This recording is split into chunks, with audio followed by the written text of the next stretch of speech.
So,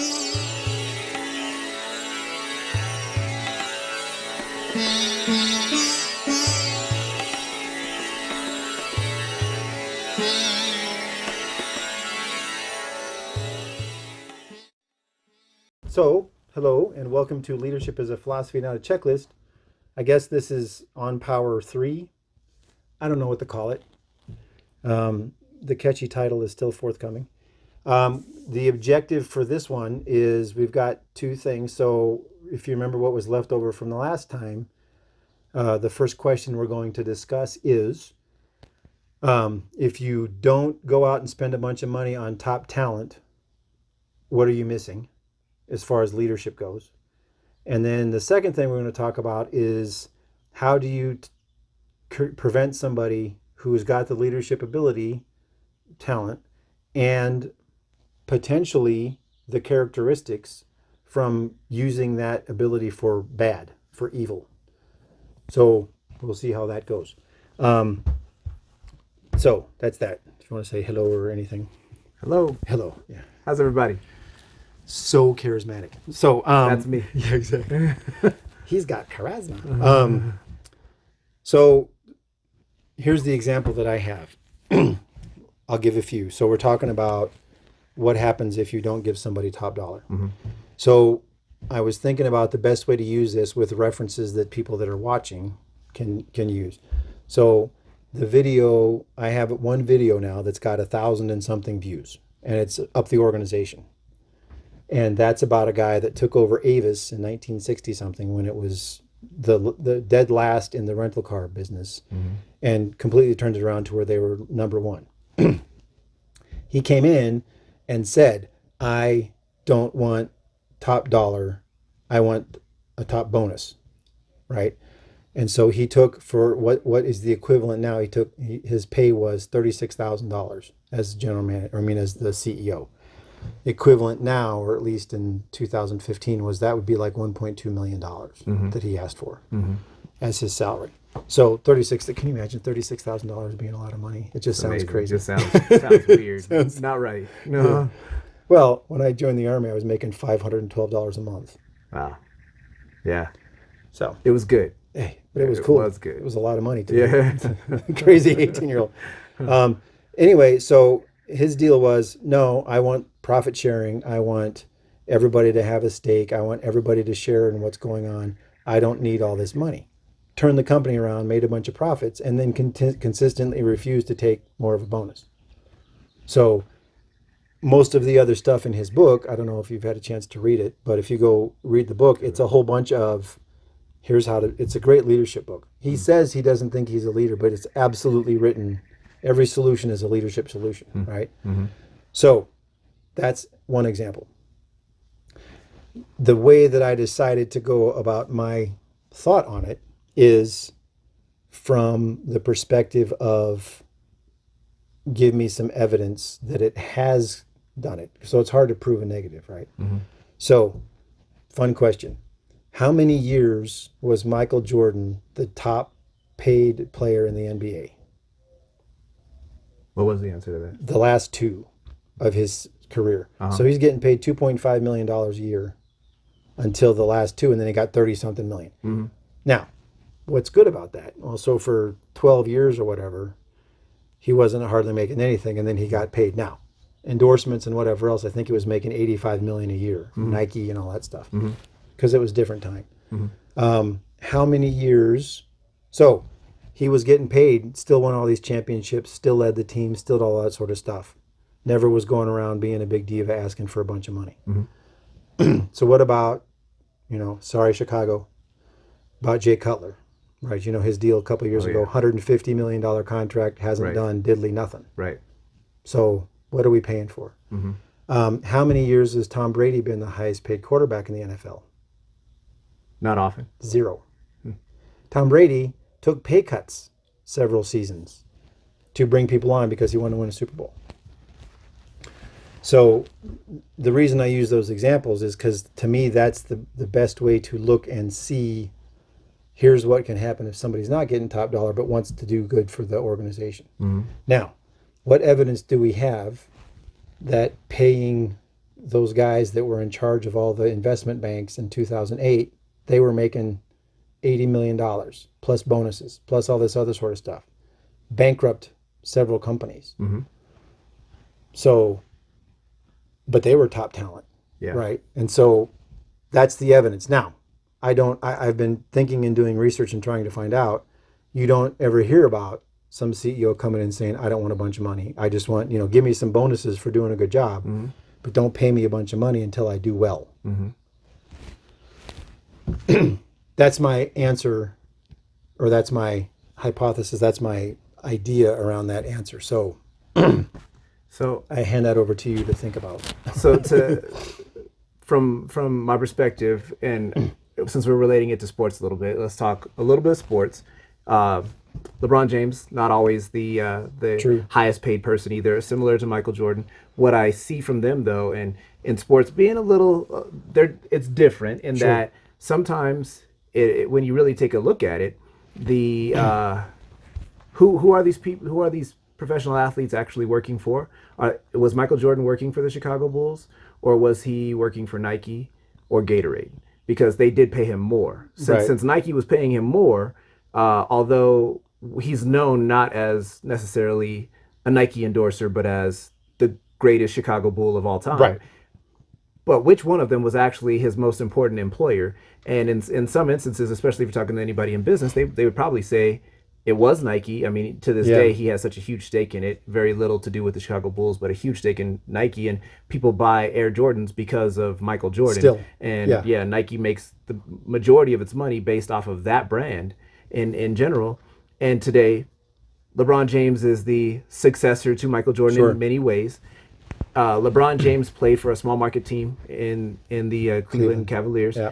but he played there twice, not necessarily because of the fact that they paid him more than anyone else did, but because of the fact that it was the home team and he was trying to take a championship to Cleveland. Sure. But beyond that, where did he play? He played in Miami, which was big market, a lot of FaceTime, a lot of advertising, a Yeah. lot of ways to build his brand, and they were hugely successful for him. And since he's left Cleveland again, he plays in Tinseltown, L.A., the place where again he can build his brand. He's in movies, he's in videos, Right. he's in commercials. He's built up more of a revenue stream outside of basketball again. So it almost seems like great as these two players are, if we're Yeah. just looking at that, as great as these two players are, they're still doing it for the money. They're just smart about it. It's just they're not always getting that money necessarily from the National Basketball Association, similar to the NFL, not Right. necessarily paying Tom Brady. But Tom Brady's a good-looking guy with a model wife, and he gets money. not from, hurting for so money. yeah, he's getting money from everywhere. People are throwing money at him because it's Tom Brady. But Tom Brady, if all he was making was the money that he's making off of his NFL deal, would Tom Brady be willing to take the pay cuts that he's been willing to take? And would Michael Jordan and that's a LeBron good James point. be willing to take the pay cuts if it wasn't for this massive amount of revenue that they're getting from other sources? And so I would say same thing when it comes down to these CEOs. If they're really, really talented, and don't get me wrong, are there some CEOs out there who I think their altruism is maybe one of their most outstanding characteristics? I would say yes. And the gentleman that you mentioned, I think definitely fits into that. But when it comes down to the majority of these extremely talented people, I don't know that their altruism is intrinsically linked with their ability to lead. And that's the question that I have. I don't know if I haven't necessarily benefited from following a leader who may be in some cases more self-focused on his achievements, his or her achievements, on different things that they're able to accomplish in their career and the Yeah. amount that they're able to get out of the company that's paying them, versus solely focused on how they develop and grow the people below them, because the end result can still be a massive rousing success for the company that they lead, even if they're lacking in altruism, lacking in generosity, lacking in conviction to work not for the mighty dollar, but for the love and joy and fulfillment that they get out of leading and growing and developing and building a real reputation and relationship. Because Yeah. I feel like even when it's the bonus, because I let's not take away the importance of that bonus. Even if you put more stock in a massive bonus at the end of the year because of the results you were able to drive, it's still that shining success that you get at the end that's driving them to work hardest and to make the most of the time that they spend at the helm of those companies. And that's what I'm curious about. I'm not Well, so I'm not that's saying that's always the case. no. So but that's an interesting point, because then the other example that I have is, and I hate talking about it this way, but is in the military. So military, if you have somebody that is a commander, right? Let's say that they're in charge of an organization of 130 people, and so they're a captain, and they're making, I don't even know what they're making now, but that captain gets paid the same as any other captain. They don't get any other money for it. Now, in the Army, just like in the civilian world, the potential of having a disastrous commander is high, right? But the ones that you get that are good are still doing the job, and they're still being great leaders, and they're still doing all this stuff, and they're getting paid the same as everybody else at the same rank. In the couple of times that I was in that position, I didn't care one bit. I wanted to be a leader, right? I wanted to go take care of the people. I wanted to go do stuff. The last job that I did, I didn't negotiate a penny for my salary. They called me up, offered, said, "Here's what we're going to offer you for being in charge." I said, "Fine." Said, "I'll prove to you what I'm worth." And then I got taken care of at the end, which is fine. But I just wanted the chance to be in charge. Now, taking myself, I'm violating what Nietzsche talks about. I'm not trying to apply my altruism to what everybody else has done, but I had great leaders that were in the military that were getting paid the same as the bad ones that were just before them, and the bad ones that were just after them. Yeah. So I guess the question is I mean, I have another example, and of course it's going to sound completely nerdy. Video game that I play, the CEO of that company, in order to make goals, fired a whole bunch of people from the game that I play because it was kind of overhead and blah, blah, blah, this, that, and the other thing. And came to the end of the year, got a huge bonus because they made a whole bunch of money. Well, now the game stinks because everybody they fired was the development and maintenance people. And so the game's terrible now. But that guy got a bunch of money. And the user experience stinks. And a whole bunch of employees lost their job. Right. But he got paid a whole ton of money to make the board a bunch of money. So what happened at the end? So I guess maybe the question is, I don't know, how do you find that person? I think that person is rarer than we would like them to be. Than we'd like him to be, yeah. I feel like you and I, we don't have the leverage that a person who is being specifically headhunted and requested to take the lead in a Fortune 500 company has. They've got leverage because they get to pick their spot. Right.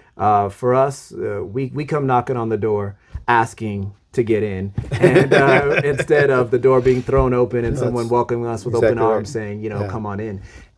I feel like it would be easier for a person to justify taking on a role that positions them as, a person who's going to soak up more of the company's resources than their individual position possibly should in order to benefit the masses. Yeah.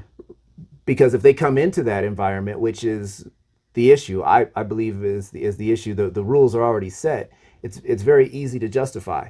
I can't change the system. Right. The system existed long before me and it'll exist long after me. So they brought me in. Yeah. They throw out a dollar figure. If I'm doing what anyone in my position would do, I may try to negotiate that a little higher, but we're not talking about night and day difference anyway. They gave me a pretty high figure compared to the average man, and I'm going to take a little bit more out of it. And then I'm going to make sure that there's plenty on the back end with the bonus structure in order to be able to hit milestone goals that will, inflate my annual pay. And I come in and I do a very important job from my perspective as a CEO that was just recruited to this big company, this big corporation. I come in and I do a job that if it was done poorly could possibly bankrupt them. If it's done well, could possibly skyrocket them to the next level. In their favor. Instead, they just came in and they used them. They used their leverage Yeah. in order to get what they could with the earning power that they have within a short window. Let's say you got 40 years in your career, earn as much as you can. That's the way that capitalism has been set up from almost day one. So they came in, they did just that. They're an American success story. If anything, it's considered to be heroic, not villainous what they did, because Yeah. it's much easier to justify it that way, to see it as, if anything, this company was left in a better place after I left than it was beforehand. And did I soak up a whole lot of the income that they were willing to pay me? Yes, I did. Was I worth it? I believe so, because if they would have gotten the wrong person for the job, they could have experienced the exact opposite. They could have declined in sales. They could have seen declines in employment, a lot of employee turnover, all of these other things that I made sure didn't happen. And overall, if you look at the employee survey scores while I was there, people said for the most part they were happy with their jobs. They were appreciative of the direction the company was going in. So if I'm that CEO when I'm picking up my last paycheck Yeah. and headed out for the next great thing, I feel good about what I did, and I don't have any qualms about the fact that I earned 1,000% more Sure. than the next guy on the totem pole. I think that it was money well spent for that company's sake. And if it hadn't have been me, it would have been somebody else. Right. That somebody, though, just might have not done it with as much passion and drive and conviction as I did it in order to lead them to success. So is it the system that needs to be changed, or do we really try to find that nugget of gold that we're panning for, that CEO that's going to say, you know what, I'm going to give away 80% of my earnings this year. I'm going to reinvest them right back into the company. We're going to raise pay for all of the people below the C-suite in order to improve the talent that we get So that way. you just made me think about something. So I guess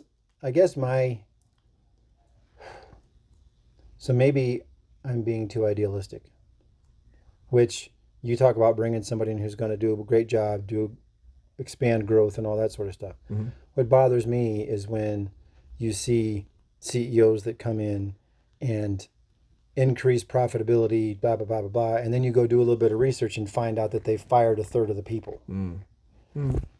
So instead of having 2% growth, they doubled their goal. Our projected goal was 6% growth. Right. And we did 10%, but I fired a third of the people. Right.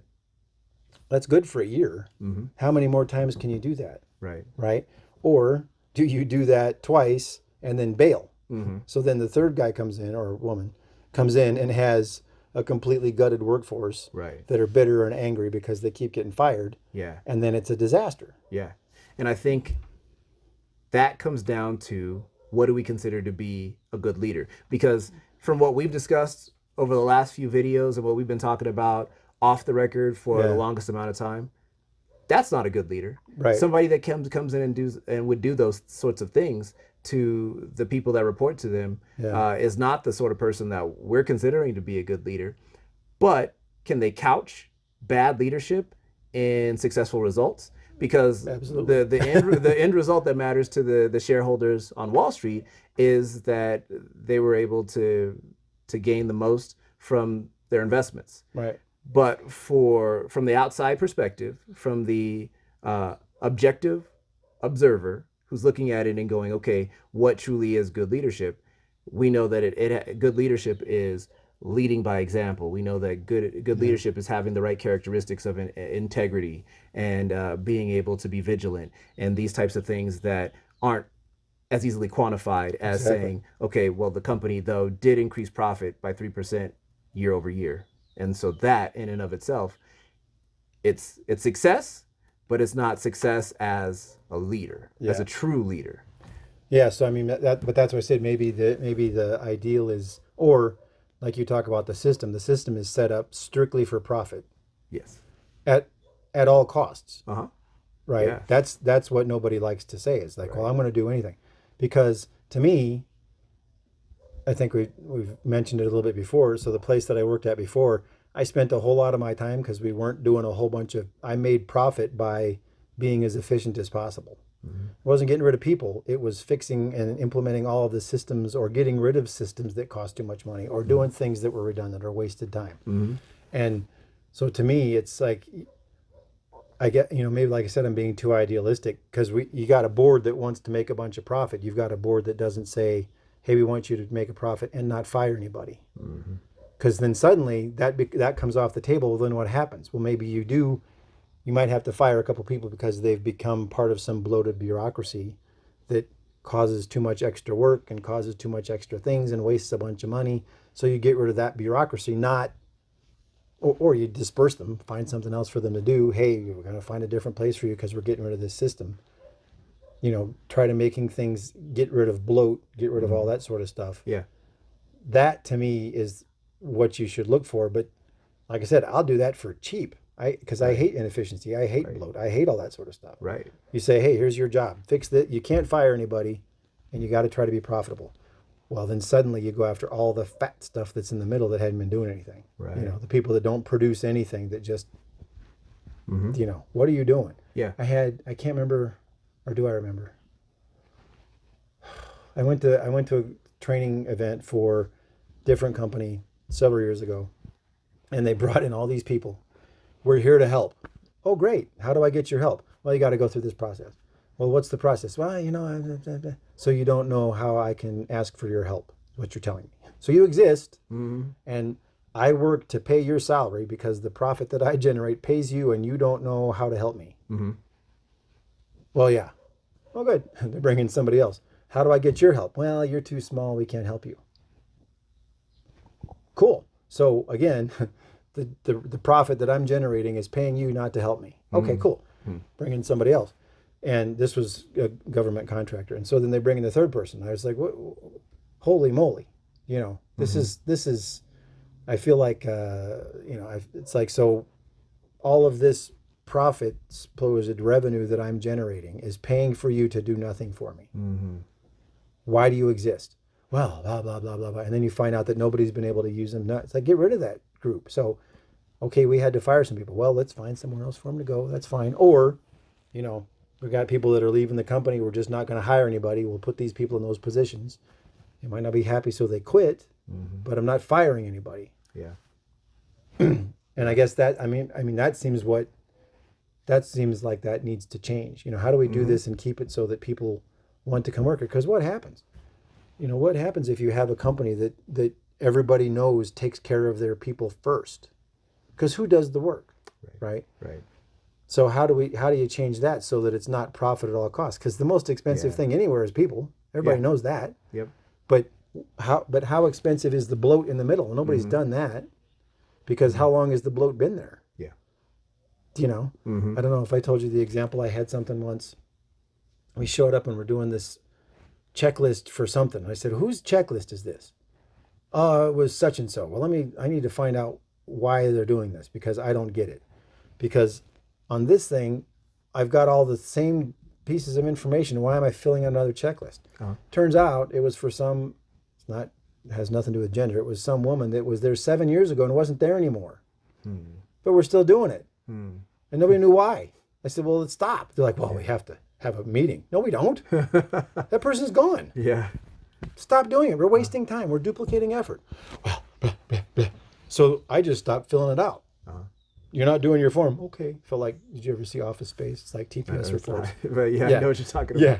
It was like, oh, okay, whatever. And so I just didn't do it. And after about 6 months, they stopped bugging me. Yeah. Because I kept saying, that data is in this other form. Use that form. Yeah.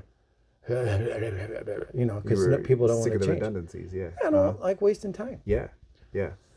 I got so maybe you do, maybe you do bring in somebody, but the board has to change it. But the problem is the board wants to get their cut. They want all the money. In the end, yeah, because the board, oftentimes, some of the biggest shareholders. They're not the ones that are losing their job. And they're not. The board doesn't get fired.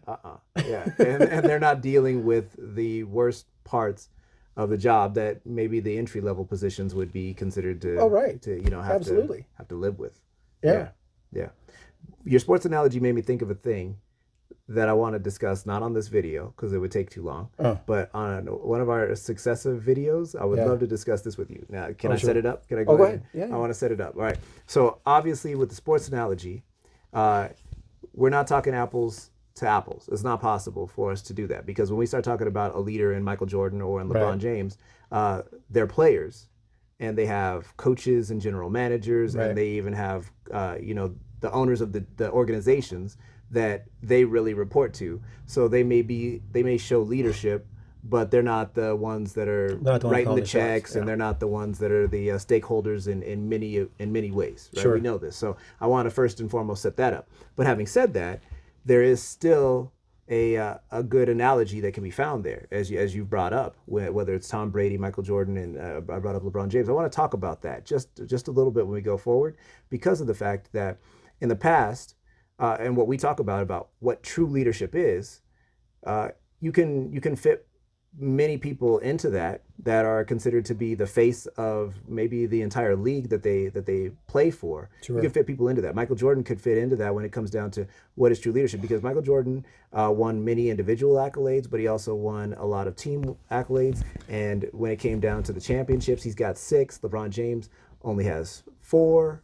Uh, he hasn't achieved the level 3. He doesn't hasn't Yeah, achieved the level that it's 4 that Michael yeah. Jordan has, right? Just based off of that, he's been to the finals and lost more often than Michael Jordan has. Michael Jordan was 6 for 6 when he got to the finals. Michael Jordan was considered to be a pretty impressive leader. Now, 20 years after Michael Jordan was at his peak, you start to hear more things about, well, okay, when Michael Jordan slapped Steve Kerr for Hmm. this, or when Michael Jordan, really made Scottie Pippen think about, should I even be here? Maybe I should go to a different Yeah, organization. Or Horace Grant left him behind, and different things like that. sure.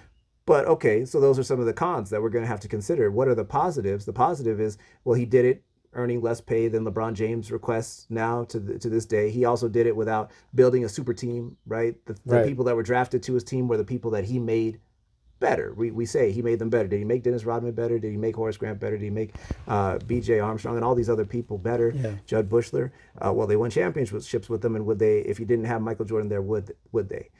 With LeBron James, we see a different form of leadership because he's not going around slapping players. Right. He's not necessarily, chewing them out on a daily basis about their workout regimen and, are you up to my level because I'm the greatest that there is, and I don't know if you are, so either get on board or move on. Maybe he's not having those conversations, but in the end, Kevin Love is somebody that has had difficulty with him. Kyrie Irving left him behind to go try to do things on his Right. own. There's been players that J.R. Smith that just seemed like they were getting the short end of the stick when they were playing with him. I want to talk about what sort of leadership qualities, and it doesn't have to be those two. These are just the examples that Oh we've no, talked about we talked today. about it already. Yeah. But when it comes down to it, I don't care if it's football, soccer, baseball, basketball, tennis, whoever, and some individual sports, some more team oriented. What is true leadership, and how is it exemplified by these people in these positions? Where, because these are the things that I think hundreds of millions of people in even America are talking about. These are the Right. ones that I think that they look to those people and say either they were a great leader or they weren't. Sometimes they say they were a great leader because they won a lot. Sometimes they say they were a great leader because they did a lot with very little. Sometimes they say they were a great leader because they tried to do it on their own. Sometimes they say they were a great leader because they were collaborative. I Well, want to talk to you about how that factors into your definition, sure. which is one of the most unique definitions of what true leadership is. Which is why I was excited. I've been excited from the beginning. Yeah. I want to see how do you take that and Well, apply that. but even if you use Michael Jordan, so I was using him just as a money thing. But Mm-hmm. here's the real issue. Mm-hmm. And like I said, we can make another video out of this. Problem is, I'm not the greatest at talking about sports because I just complain a lot. Yeah. I am absolutely below average at every sport. So Yeah, yeah. So am I. So yeah. thank you. Yeah. The problem is so what happened when Michael Jordan left to go run a basketball team? Right. Right. And that's what I want to talk You know what about, I mean?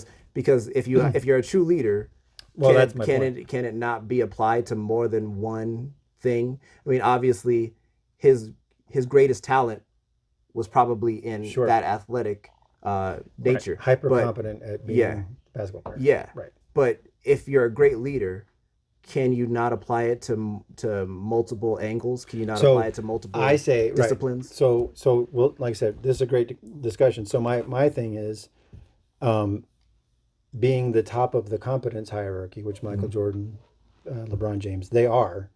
So people are going to follow them because they're the top at that. A natural leader should be able to go anywhere and be in charge of any sort of organization It would make because sense. it's the same, right? Because we talk about Right. they're going to attune competence and environment. Uh-huh.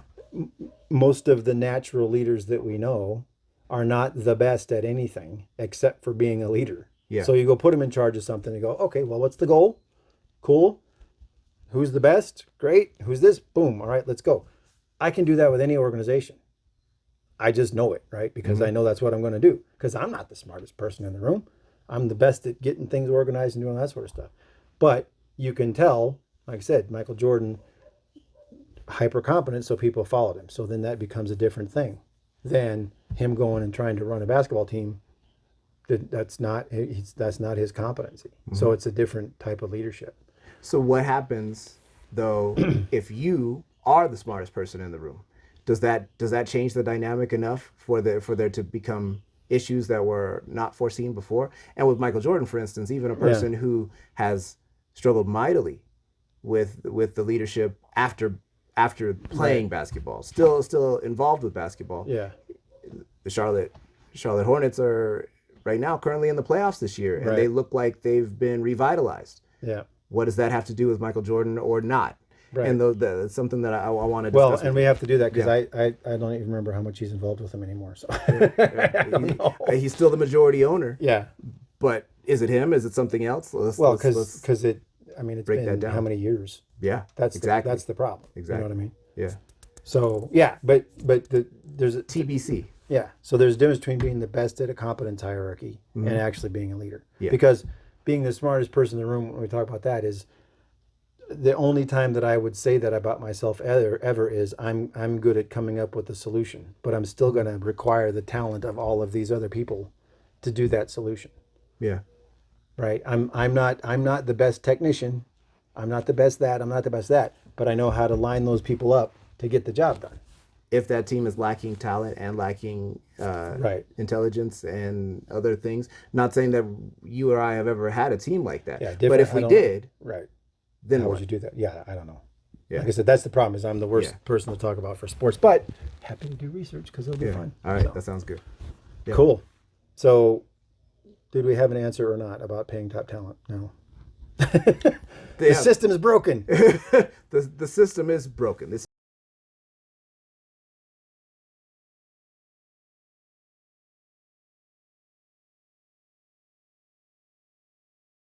I don't know enough about him Well, yet. because I'm gonna here's have the to. deal. I'm gonna have to look that LeBron, up. LeBron Yeah. James has gone to a bunch of different teams and made them successful. Yeah, he's So- been successful everywhere he's been. So hyper competent, right?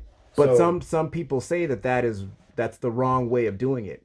Many people argue today that shouldn't even be allowed. Like they should renegotiate, the way that the contracts are structured to not allow for somebody to just hop around on teams and gather up as much talent as they possibly can in order to buy a championship. People say that's not leadership. That's just basically taking the easy way out, buying a championship. Then let's go back to Tom Brady. Mm-hmm. So Tom Brady leaves Patriots, goes to the Buccaneers.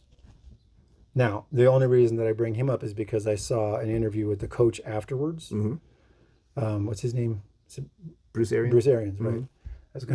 I didn't want to say Arian because it's a problem. I'm not offended. No, I know. I was like, it's not Bruce Arian, it's something else. But he said, he goes, everything changed when Tom got here. He goes, because he came in here and he's like, well, we're going to go to the Super Bowl. Here's what we're going to do. Yeah. Blah. And everybody just got on board. And he wasn't running the team, but he said, when you get a leader and the leader's suddenly doing all this sort of stuff. So how many guys re-signed to the team? I think they only Resigned lost. or came to the team. Right. Like They there just was got a attracted not because of money. ton of talent that came They went to down the there because team. he went there. Yeah. Now Different story. I mean, like I said, we should definitely research. we're gonna have to get into it, but the question is, was it leadership that drove people to follow Tom Brady, or was it talent that Right. drove people to follow Tom Brady, because they are different. Yeah. And a leader oftentimes has talents Yeah. in multiple ways, but Tom Brady's talent, does his talent exceed his leadership, or does his leadership exceed his talent? Because Yeah. coming into the NFL, Tom Brady was not considered to be extremely talented. What was he, 500th in the draft or Yeah, something? yeah, he's a sixth round of the draft. Yeah. I mean, the man was not looked at by Yeah. many people. But have we seen a flourishing of leadership from him from the minute that he came in, or have we seen undescribed talent Right. that has made him successful? That is one of Just the don't know. questions, Right. and that's one of the things that we got to talk Yeah. about. I want to talk about that with you. No, that's, Yeah. well, that'll be interesting because it's something that I think about a lot, because you always hear his leadership and his that and his that and the other thing. I said, well, yeah, but then he went over somewhere else and nothing happened. So I don't know. Yeah. Yeah. Good question. Great. We just made it more complicated. That's we what, never that's what I answer- do. we don't I am answer only questions here. I am only here to make your life more difficult and to make sure that we stress test every but we one of the have things to. that we talk about. Yeah. That's the whole point. Yeah. I'm trying to break the idea. Yeah. So we have to apply it. It's good. I mean, because I am not that smart, so it can't be that I've just reestablished. You are that something smart. that's- You're just also humble, which is one of the things that you have to have, and I appreciate that about you. I'm a genius. No. Don't prove me wrong. Don't make me look bad. Okay, so here's the next part. So I had somebody talk to me, and they used the example of Thanos, and so we'll use that instead of using the angry man with the mustache from about 80 years ago. Okay, so we're gonna do sports, or we're gonna do. Well, no, this one is comic. the next question. Yeah, this is yeah. the using leadership for culture. evil. Okay, Yeah. I like it. So the person that I talked to used the example of Thanos, and like I said, we'll use that example instead of the other one because everybody will immediately assume whatever. I don't know. So the question is, can somebody with what stops somebody with the leadership talent, and quite potentially the characteristics that we talk about, integrity, humility, empathy, vigilance, from being catastrophically evil? And so they used Thanos, and we can use Thanos. So Thanos thought that he was being empathetic by destroying half of humanity because we were being overpopulated. He thought he was doing humanity a favor. Yeah, half the whole universe. Half the whole universe, Yeah. right. Uh-huh. He thought he was being empathetic. So there's empathy. He had integrity with his cause. He was doing everything that he could to align it so that happened. And then humility, well, remember what he did after he destroyed half the people. Next thing he was on a farm doing nothing. They gave up all the control. Gave up all the power. I'm done. I've done my thing, blah, blah, blah. Well, he obviously did a terrible thing because he murdered half of the universe. Okay. He made them go away. He made them disappear. Okay. So he didn't murder them. He just made them non-existent. All right. Fine. I'm missed your trying to calling. put a good spin on that. I know. You missed your so calling. sorry You to should be a everyone. lawyer. Well, like I said, if we start defending the angry man with the mustache you made years ago, then that sounds terrible. Right? Yeah. I can't Well, do that. No. So my contention is, yes, absolutely, you can do absolute evil with that power. Your comment was great, which is, yeah, that's a cult. My comment is that the way that you keep that from happening is something I talked about all the way back in, it's either the hierarchy or I think it's the hierarchy chapter, which is the way that you fight that is you have to have leaders at every level of the organization that are loyal not to the person in charge, but to the overall ideal. So, and then I talked about it, every quarter, every half a year, you get all the leaders together or whatever group is applicable. And then you say, okay, I need everybody. So the big boss is there. Let's just say there's 3 layers of the organization. So you've got lower level managers. You've got 10 of those. You've got 3 middle managers, and you got the big boss. So big boss sits there and says, okay, junior leader number 1, stand up and talk about 3 things that went well and 3 things that have gone badly. With integrity, meaning tell the truth. Because we know if they're paying attention, they're going to know. Right. So they go, well, blah, blah, blah, blah, blah, blah, blah, blah. And everybody gets up and talks about their things. The middle managers get up and talk about their things. Then big boss gets up and says, well, I was going to talk about these 2 things, but 7 of you complained about this, which was my idea, Mm-hmm. and I thought it was amazing, and clearly it's not. So I need to fix the way I'm going to communicate. I need to do that, blah, blah, blah. So you have a leader that's doing that sort of stuff, because Thanos' people were all power, his minions were all power mad and doing anything they could to get power, not do the right thing and not stop him. Yeah. So that's my contention, because just like that, you go back to the evil people from the 20th century, they had a bunch of people around them that were all more interested in power than anything else. Right. I agree. Right? Yeah. Because they were going for this and that and the other thing. Whereas if you have a leader and here's the ideal, here's what we're trying to do with our company or organization or whatever, here's the goal. Everybody on board with the goal? Cool. Because then even the leader is accountable to that goal. So the junior leader's watching, hey, you're drifting. Hey, this is a problem. Yeah. You got to call them out. Yeah. And then if they start doing evil things, they start taking advantage of their power. They start saying, "Hey, I'm untouchable." Then you got to stop. Yeah. You got to, something's got to change. But absolutely, it can be used for evil. So I don't know. You brought it up as that being a cult. So what did you want to say about that? Well, I agree with your statements and your sentiments in that the leaders are going to need to play a big role in it, in keeping things aligned. Right. Not for the greatest leader's vision, but for the shared vision, which initially had to have been good to begin with. It had to be tested and proven to be good. But I think additionally to that, you need to have the ability to give a voice to the voiceless and power to the powerless, in that there will be people who aren't leaders who are going to have their perspective on things as to whether or not they're getting stepped on. And, if they're downtrodden and abused and things like that, they need to be able to bring it up to people who will listen and care and adjust based off of what they're saying. And they also, not only will it be self-focused, oftentimes it will be focused on where are we headed and what is the ultimate goal, and do we feel like we're getting there too? Because if it's sometimes if it's just left to leaders to make that call, to say that we think that this aligns with what our original strategy statement was, then I think sometimes they will be prone to say, well, if you say it is, then it is, because it's comfortable to just be able to say that. But oftentimes those people who feel disenfranchised and disadvantaged are the ones that are going to complain anyway.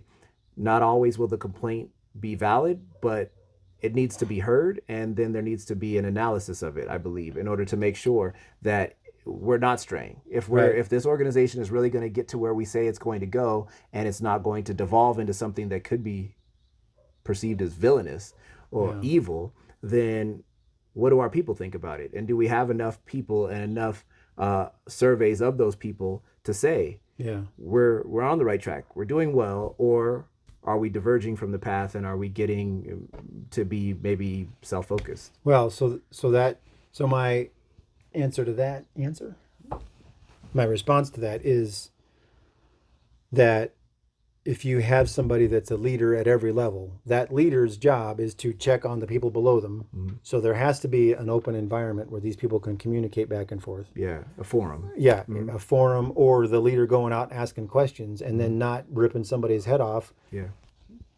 The great example, did you hear, or I don't know if you ever saw the movie Patton, but there's this place where they're doing an attack, and Omar Bradley is on the front lines and they're getting shelled, and he jumps in the foxhole next to this soldier, and he's the commanding general, and the soldier says, whoever's idea this was needs to get shot. And he goes, I'm telling you. He didn't rip the guy's head off. He knew it was a bad idea, but Patton was making him do it, all this sort of stuff. So the thing that you have to do is you have to have open communication. And the problem is there's a whole bunch of leaders or people in charge that get put there and think that all they have to do is fill out their forms and phone it in. Right. They don't have to go check on stuff. Yeah. And that's the thing that is the scary part, because we're relying on the human element every time. And I'd ask you, because I already know what my answer would be, but I would ask you, have you ever been in an organization where you could say that every one of the leaders had that intent to get it One done time. the right way Yeah. and would stick to that. So that when you said, hey, go out, interview your people, come back. If there's things that they're saying that you're not doing well, I need you to be humble enough to admit it, Right. and let's work on it and let's fix it.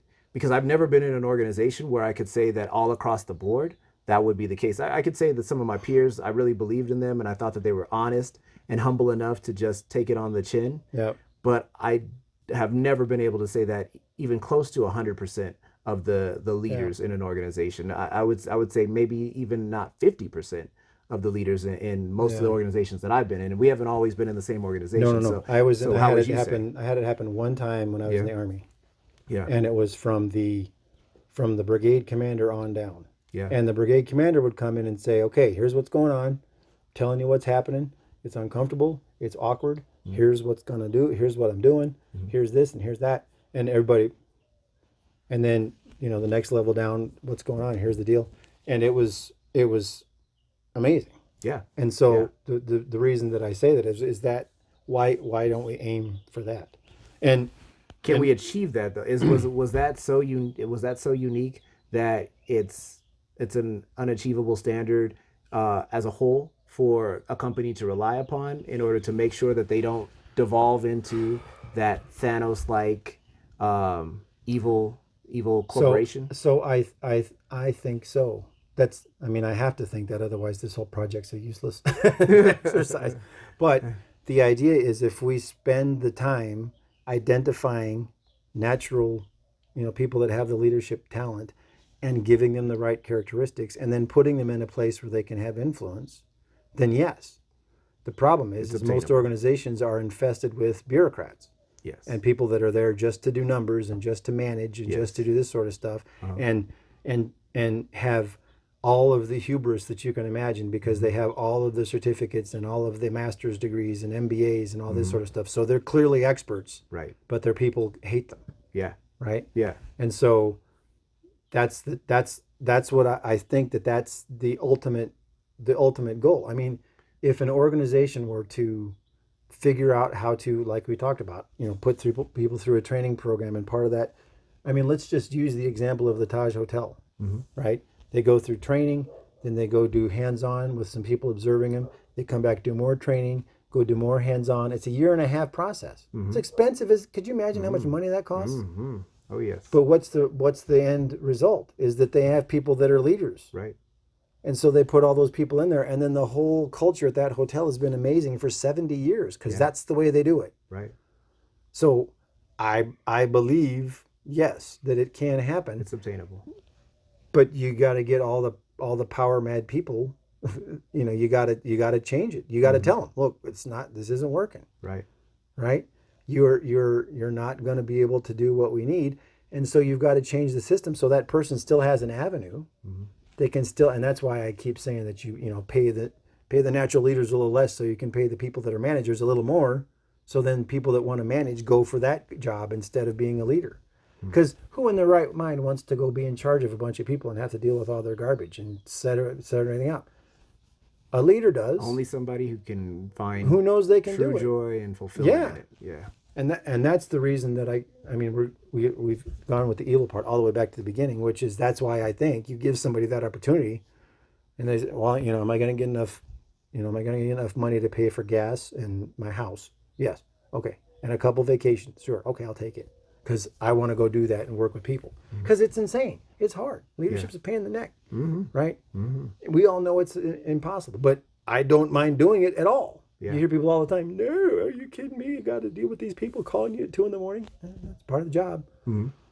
Yeah. Every job has its own associated level of pain. You just have to figure out what you're willing to accept. Right. And that's where it is. So I honestly, I just genuinely think that if you can do that and then structure your organization that way, I mean, I haven't done it. I've heard people talk about the culture at Zappos, which is, I guess, an online shoe thing. So the guy wrote a book about it, and his whole thing is the employees are number one. The employees are first, and the customer is second. Well, cool. Well, let me go see what that means. So I guess I need to go find his book and read it, because I haven't.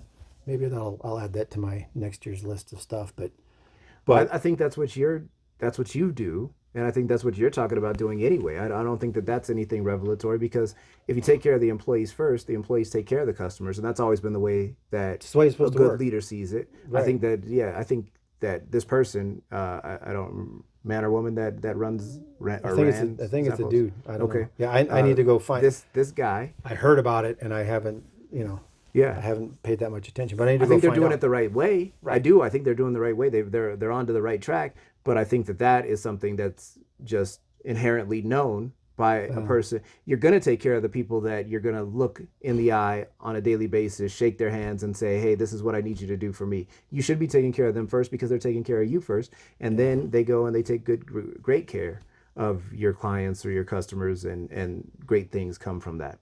Yeah. Yeah. Yeah, but it's like that. But that's how you counteract the progression towards evil. Because if it's just one person, like we talk about with all the cults, right? Yeah. It's one person, Yeah. which a whole bunch of sycophants, Yeah. not leaders One stakeholder and a bunch of people who just follow. that are just blindly following. And so I talked about it in a video that I did. I think you said you hadn't seen it yet, but I'm working through a series where I'm reviewing Army leadership manuals, and there's a whole bunch of different years, and I'm doing a video on each year, and it's 8 words. This guy asked an 8-word question, and it turned into 2,800 pages of reading. Wow.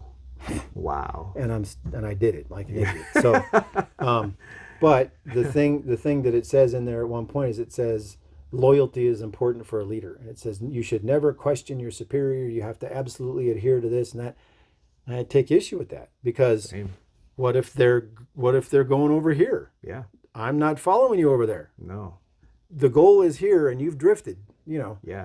And so if you've promoted the right people and you have the right leadership structure in place where everybody understands that, you sit down and say, "Boss, I gotta tell you, I got a bad feeling. This isn't right. Here's the goal, and that isn't anywhere near it. What are you doing?" Yeah. And If you if have the leader's blind- right, they're humble, then they go, "You're right. Let me fix myself." Yeah. That's a scary thing otherwise. That way of doing it is the right way to do it. But Right. if you have people blindly following, even if you start off with the best of intentions, but people will blindly follow every Yep. mandate that you pronounce, you're probably set up for failure yourself. Again, even if you meant to do good, you'll wind up doing poorly, and you'll wind up maybe hurting others because of the absolutely. fact that you're enabled to do what is wrong. And unless you are perfect, unless you always make every decision right, all it takes is one to throw you off of axis, and it's all bad from that point on. It could all be bad from that point on. And I say it all the time. You should never be loyal to a human. You should be loyal to an ideal, because the human. Yeah. Humans fail you. Yeah. Humans fail you. And then you talk about doing stuff like that. So I had a couple of instances in my past where some big mandate comes down, and I looked at it and went, I'm not going to disagree, but I'm not going to do it. So they went and told everybody, if the big boss comes in and asks what we're doing, here's what you say. Because they're not going to check if we're actually doing it. But we're not going to do that because it makes no sense. It's a waste of time. It's not going to. And everybody just looked at me crazy. I said, just trust me. So big boss comes down. What are you guys doing? Hey, we're doing this. Great. Everybody looks around. What are you doing? Well, we're just keeping them out of here, because the person that was my boss absolutely had no humility. They absolutely didn't want to hear about it. They thought they walked on water, all that sort of stuff. I obviously didn't have a choice. And so that's the way that we did it, But then there was another time where I had this mandate that came down that was super ridiculous. And so rather than arguing it, I implemented it as excessive as I possibly could to show how ridiculous it was. Shine a light on it. Right. Yeah. And Big Boss came walking down and said, "What the heck you're doing?" I said, "This is the mandate that came down, and I'm doing it. Stop. Yeah. This is dumb." Right. Right. Because he got mad because nobody had said anything back to him. And I was like, well, no, So then he came and pulled everybody in and gave us this big long lecture about, please come and tell him he was stupid. That's the place where everything worked well. Gotcha. Everything was perfect. And he was like, tell me if I'm being stupid. He goes, I will probably disagree with you, and we'll have a discussion. Yeah. but I want to hear it. You got to tell me. Yeah, that's And strategic thinking too. You right. should have somebody argue your points and prove if there's validity to them Right. at all. Yeah. Let's run this down to the absolute end of its execution and see where we end up. Mm-hmm. And then if you do that, completely different answer. Agree. Yeah. Great. So we've answered with two impossible things. I think we got closer on that second one there. I think we did. Well, we but the thing is, so that, I mean, that's my ultimate goal, right? Is that, I mean, if one company listens to one of these videos and goes, man, we've tried, I'm not going to name any names. We've tried all of these management processes and people still hate working here. We've got all these problems and people still hate it. Maybe it's us. Maybe we need to change something, and then goes and changes it so that there's people that are watching the people. Because we've trained, it's easy to teach people numbers. Yeah. You still need those people. Yeah. But then you need somebody who's standing over here watching the numbers people and watching the people and going, hey, we're trampling on people. Yep. You're off course. This is not how we do things. This is not the way we do that here. And then you do that, and then suddenly, it becomes a thing where, you talk about it all the time. When you have an organization that people want to come to work for, that's an amazing thing. I've seen it happen. Well, I've been in charge 4 of the 5 places where I've been a boss. It's been like that. And it's not because I'm amazing. It's because I tell people all the time, here's what we need, here's the deal. And then if I screw up, you got to tell me. And then one time I messed up. I goofed up, and Mr. Smartass assistant stands there and goes, well, I knew this was going to fail. I'd lit him up. He goes, why are you getting so mad? I said, because I told you to tell me if I'm going to do something stupid, and you didn't. What? So you let me go out there and be a complete jerk, even though I thought I was doing the right thing, and you were too cool to tell me? Well, I thought you'd get mad. I'm mad now. It's much worse. It's much worse afterwards. Yeah. Still that stays with you. Well, right, and then you when you realize that, and that's that's the other part. Part of the selection of people that's leaders has to be an observation period of a few months. Yeah, like we talk about the Taj Hotel, because you have to be able to execute all this stuff. You can't just pass a written test. Right. I can teach anybody to pass a written test. Yep. And then throw it right out the window and go back to doing things the way that they always did. Right. Yeah. Right. Yep. Okay, so what else? This was good. What I want to do is research for the next one. Yeah. I want to do that. I want to have the sports tie in. I liked how you tied in the nerd knowledge today. I like this Thanos thing. That was good. You appealed to everybody today. You got you got the athletes and the sports guys in there. You made sure to get the nerds in there. I think that was good. Well, I just think it's a better. The other thing can get too, everybody gets too emotional about it instead of thinking. Yeah. No, we want to keep it light, but at the same time, it's applicable, and we're talking about things that you can see, whether you're turning on your TV or whether you're talking to your local baseball coach, little league coach. These are the things that you can see, and you can see how it's applied, and you can see if leadership is actually being shown there. Well, and if you can observe it. Right, and it's because it's a universal. It's not. It's not just a military thing. It's not just a this thing. It's not just When you can watch a movie. And at the end of it, after picking it apart for all the fun cinema stuff, you can also go, well, that was leadership. Right. It's just a dark, scary version of leadership. Sure. That's when you know that you've got something that's well, and that's the purpose applicable. of trying to break it. I mean, that's why with all the videos that I've done, it's military and civilian, books and movies, fiction and real. Yeah. So. Yeah. We took enough of their time today, but there's more to come. Yeah. And they should come back because that next one's going to be interesting too. So, thank you for tuning in. At some point, we're going to upgrade the studio once I get monetized, which will be, I calculated it will be 4.5 years from now. So 2026 is his year. But yeah, as always, if you have comments or questions, please comment. Emails leadershipisaphilosophy@gmail.com. And if you out there would like to have a discussion about this and do it remotely or in person, depending on how far away from Arizona you are, I would love to do it. because it's the sort of stuff that needs to get talked about, because I just don't think we spend enough time thinking about it as we should. That's what we're here for. So We're picking it apart. yeah, and you pick. I mean, you end up with me. You don't get to pick the messenger sometimes. All right, so that's all that we have for now, and you guys all have a great day. Thanks as always for watching.